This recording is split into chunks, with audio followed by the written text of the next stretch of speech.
thrilling first game here in the ACC. I think we took NC State's best punch there in the first 12 minutes of the second half. We talked over and over in the locker room about sustaining that effort on the defensive end, but our inability to take care of the ball in the first 6-7 minutes and combine that with their downhill approach really hurt us and allowed them to get back in the game and ultimately take the lead. But I thought our fortitude and our toughness level rose during that time. We became a better team, a team that went through the fire in the course of this game. And to be able to go down 5 and then in front of their fans in a raucous building, be able to pull one out at the end, I'm really proud of our group. Thought individuals, Malik gave by far his best effort of the year. On both ends of the floor, we consciously played him 3-4 minute spurts so that he could always be at his best and not sort of wither as time went on. I thought Dre, as the game wore on, got better and better. He didn't start off very well. Same with Jalen. Jalen's got to start doing more for us. Big shots. We had some big shots. Noah Locke's 25-footer, and obviously Matt's at the end. So got a ways to go, but come on the road and do what we did, get 14 offensive rebounds, limit our turnovers to a team that really pushes you in that area, gave us an opportunity to win. Start with a question from Jody.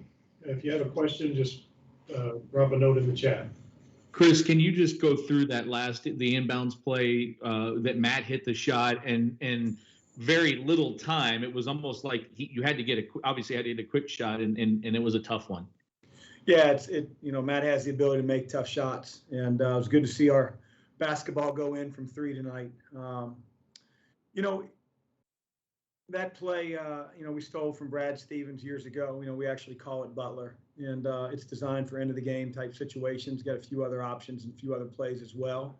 But with only 2 seconds left on the shot clock, Jody, we sort of posted Matt on the ball side block and set a back screen with our point guard, knowing that if they did switch, you can still probably, if it's a good pass, and it was a great pass by Dre, probably win that jump ball.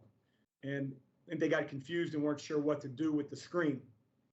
And, Matt just sort of filtered back out to the 3-point line. Probably could have shot a 12-footer, but opted to, put it to 3-point margin, which made his coach feel very, very good. Great execution by our guys in a very clutch moment.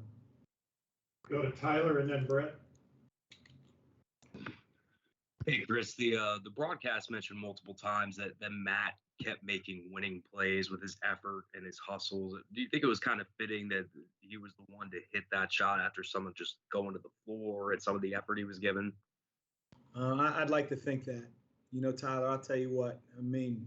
You saw it. When you talk about game-winning plays, man, this guy laying out, and I don't even want to say 50-50 balls. It's more like, 40-60. Looked like it was going to them.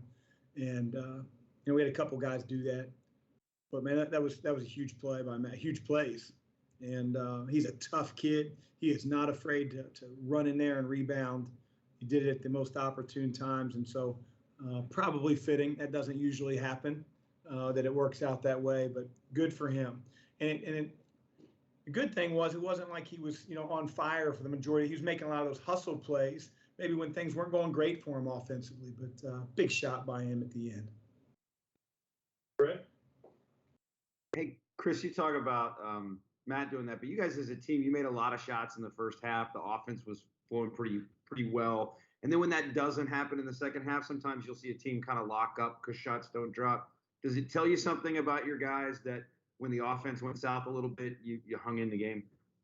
Yeah, we hung in there, but let's not kid ourselves. We had a really good margin, and I think at one point they scored on 10 or 11 possessions, and man, they were attacking downhill. We made a few errors that we can't make. Fouling 3-point shooters is never the right answer, ever. It's the most egregious thing you can do, and they end up scoring, I think, 6 points off of it, a conventional 4-point play. So the thing that I loved seeing was when we did get down 5, and it seemed like everybody in the building was against us. Our guys managed to get stops at that time and have the poise on offense to either get fouled or get a shot, hustle on an offensive glass, and not just sort of give in. And it shows the competitive character that we have with our group, because NC State's a talented, tough team to stop, especially with the momentum they have. Jody? Chris, you mentioned Matt, and he makes some big shots, but for the second Saturday in a row, he made a hustle play that ended up being a 3 where he saved that ball and it ended up being the Jared 3. He does so many of those things. I think he had 7 rebounds, but a lot of just hustle plays for him that turn out positives for you guys. Yeah, he's loved by his teammates. He gives incredible effort. He's just a tough kid. He wins. You know, he prides himself on being a guy that plays like Larry Bird. And, you know, being that I grew up and watched Larry Bird every chance I got as a kid. I mean, wish he was 6'9" and shot a little bit better around the rim like Bird, but or could pass. But Matt's a hell of a player, and he makes those type of plays. You can see why that guy was his idol in the way that Matt plays. Tyler? Yeah, Chris, we saw a lot of Gabe today. What was your thinking, kind of working him into the rotation and just getting him involved with the bigs as a whole? Yeah, a few things go into it. You know, first, Gabe was he was right there as sort of Malik's backup when he got hurt. Now, having said that, you know, it wasn't by a wide margin. He had the benefit of experience from his freshman year that Sid and Rose didn't have, and those two made quantum leaps during a time. And so when Gabe was out, they got their shot. But you know, we need continual improvement. You know, all of our bigs, and that includes Malik. They're not where we want them to be. Period. And the one thing that Gabe brings to the table is he has a great understanding of screening angles, rescreening, and that frees our guys to get up into the lane. If we get into the crease of the defense and we make people help, we're going to be a better offensive team. I've talked about that, paint touches. And so even though Gabe might not be touching it in the paint, he's freeing up guys to do so. And so Rose and Sid have to get better at that. Now, they're better finishers than Gabe. So, again, every guy has strengths. Every guy has weaknesses. We need those weaknesses getting shored up and improving. And there's not a whole lot of margin. So, you know, it could go game to game on who's going to back up Malik, depending on how well guys are improving and what the game sort of calls for with the matchup and how the other team, you know, offensively plays and defensively plays. Brett? Chris, you said it was Malik's best effort at both ends. Yesterday, you had talked offensively about him kind of figuring out pick and pop, pick and roll. We saw a little bit of that, some of the short roll stuff that he popped out. Did you like what he was mixing up offensively there? Yeah, it's, you know, it's not his choice of when to. You know, it depends on the spacing we have on the floor. It's well coached. It's well thought out. It's well drilled. So, you know, when Malik pops and he's supposed to roll, it hurts our spacing. And, you know, it puts other guys in a position they're not sure what to do because that's not how we practice.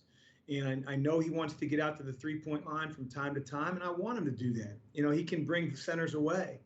But, you know, we also need him, again, to do the things I just described about Gabe. And Malik is very willing. It's 90-10, 80-20 sometimes, but, you know, we're getting there. And, you know, you also have to account for the fact he hasn't played in a year and a half. Seeing no other questions, we'll close it out with Coach. We'll be back with Matt Cross and Malik Williams.